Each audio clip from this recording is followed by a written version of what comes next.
Hey viewers, Purple Celery here. Welcome back to my channel. Today I'm going to be reviewing 73 Yards, which is episode 4 of series 14/season 1 of Doctor Who. Now, going into this episode, I knew that it was going to be a Doctor Light episode, with Ruby taking centre stage. And I was a bit apprehensive about this because so far I've found Ruby to be a somewhat generic companion. But I really liked her in this episode. She gave a very nuanced portrayal of a companion who's going through a really rough time.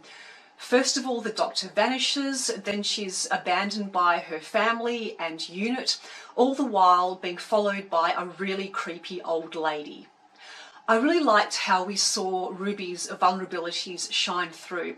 There were some brilliant little moments. For example, in the pub in the morning when she was listlessly stirring jam into her yogurt. It just showed her anxiety and despair coming through. And then later on in the cafe scene after Unit leaves and she smashes that cup in frustration. Little moments like that I thought were great. I found 73 Yards to be one of the scariest episodes of Doctor Who that I have ever seen. Not because there were any terrifying monsters or villains involved, but because it preyed on every person's worst fear, or one of their worst fears anyway. That is the fear of being rejected and abandoned by the people that you love the most and who are supposed to love you the most as well.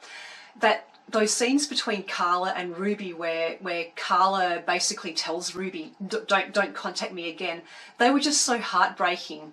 And to a lesser extent, it was also scary, the scenes with Unit, because they were the people in charge. They were like a military operation. And you saw Ruby just get her hopes up during that conversation with Kate Lethbridge-Stewart. So to have them dash like that was really, really unnerving and unsettling.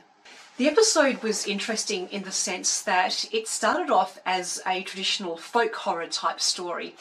It was very atmospheric. You had the cliffs, you had the odd string circle, you had the pub with the slightly odd, unfriendly locals.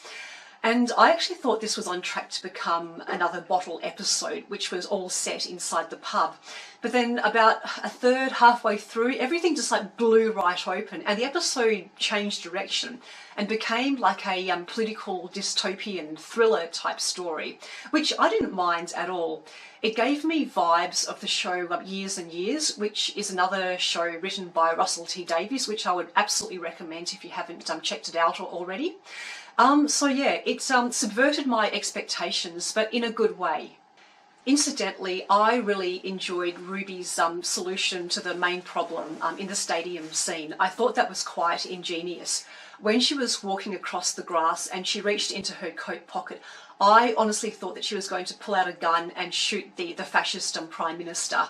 But of course, her solution was very clever, lining him up 73 yards exactly with the old woman, so that he'd speak to her and she'd speak back to him and then he would run away. Now, I suspect that people are going to have questions about this episode, and the main one is going to be, what exactly was the old woman saying, old Ruby that is, what was old Ruby saying to people to make them so terrified, to make them run away? But you know what, my feeling is that that's kind of besides the point. It doesn't matter. The actual words are irrelevant. The main issue is the effect that her words have on people. It's a bit like the book and the movie Bird Box.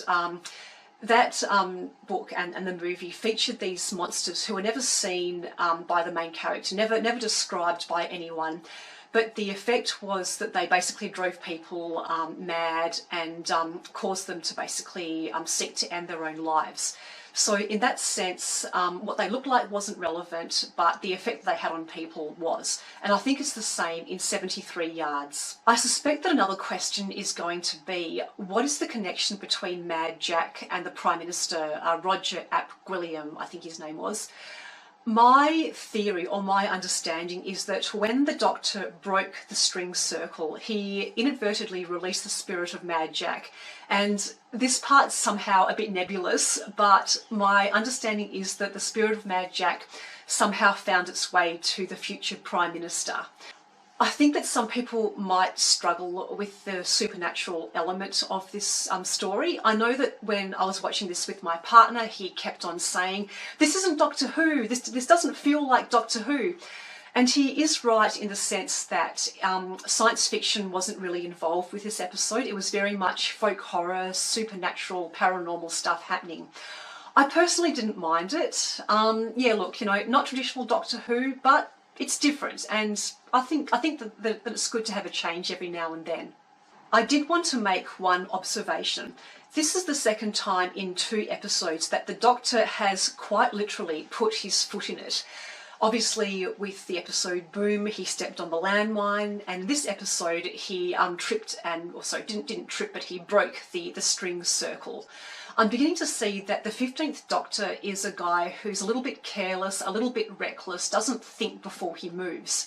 There were a few loose ends. One question that I had was, what happened to Carla's new baby? I really can't remember for the life of me, because they adopted like another baby in the Christmas special, but that didn't seem to feature in this episode.